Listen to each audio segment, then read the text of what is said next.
Hey guys, my name is Nora Franch, and welcome to the podcast Grateful Blessed Mess, daily reflections for those in the 12 steps.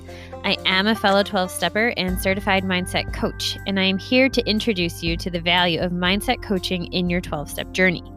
So if you feel like you are stuck in the steps, if you're slipping and sliding with your abstinence, mindset coaching may help you as it did me, and you can find me at CatholicMindsetCoaching.com.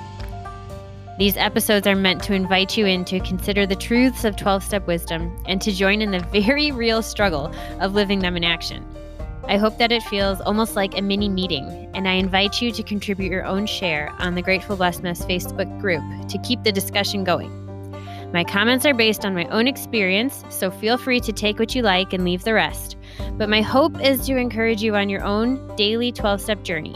As they say, you cannot stay clean on yesterday's shower. So without further ado, let's begin.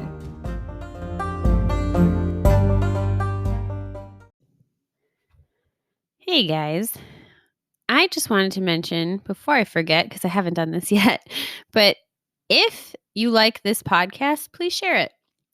Please share it with people in program or out of program.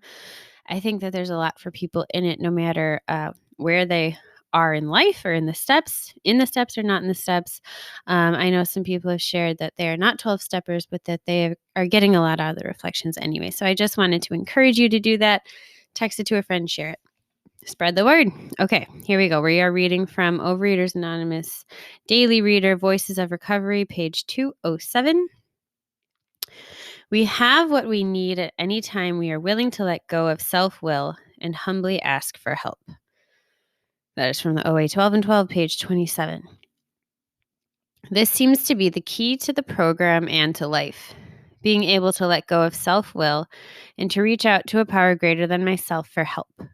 It took me many years in the program to feel that this is how it works. Self-will always seemed such a source of energy, yet I couldn't see that this type of energy resulted in a lot of restlessness. There is much more peace in doing the things my higher power wants me to do. And to my surprise, this doesn't mean things don't get done. I still do the laundry, have a job, cook a healthy meal. It's my frame of mind that has changed. That is so interesting. Because I have found this to be true myself. And usually, when that red flag of restlessness, those who are restless, irritable, and discontented, that restlessness is an indication that I'm like in my selfish self mode, that I am kind of going into ungodly self-reliance, like I need to get this done. Nobody's going to help me. What's wrong with all you people? Like, why am I always the one who's working super hard? Yeah, it's like you want to vomit, right? Just like hearing that spiel. But I have noticed, or like just this worry that like there's not enough time. There's not enough time. There's too much to do. You have this restlessness, and we all think that it's helpful, that it's motivating to do this. And in some weird twist of fate, it's self-defeating in that it's exhausting. We burn out. It works in the short run. I think lots of times it works in the short run so that we find evidence of, no, this is helpful. So you have to play it out. And that's where, coaching has really helped me to play things out and see where they go long term. So, I can have all these self-defeating or shaming, hard thoughts on myself that in the moment, are kind of like aggressively motivating, like you're going to gain weight if you eat that, don't eat that. Or like, and so maybe I won't eat it, but I'm shaming myself. And when I shame myself, that leads to the feeling of shame. And in the feeling of shame, I want to isolate and hide and comfort myself. And I comfort myself with food. So we don't play it through all the way. And chances are we end up doing the very thing that we don't want to do later on. And then we're mystified as to why. Because if we aren't like doing this somewhat, it can be tedious work. We're really pulling things apart.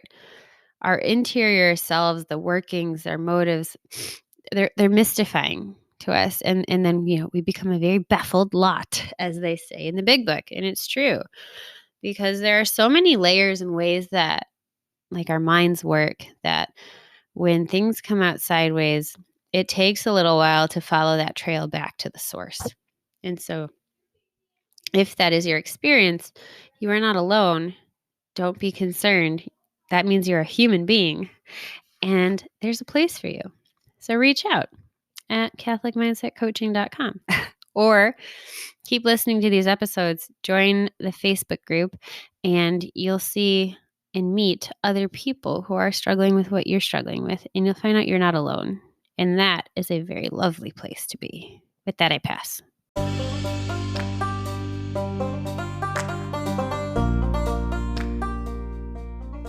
Thank you so much for listening to today's episode.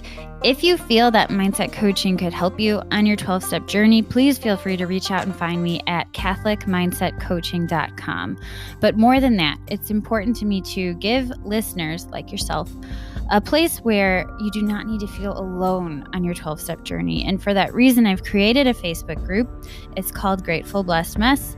And it's a place where listeners can go to add their own commentary on the share for the day, in addition to my own, and for us just to have a conversation or start a back and forth where people can find support in their 12-step journey. This is not a replacement for 12-step work. This is something outside of the 12 steps.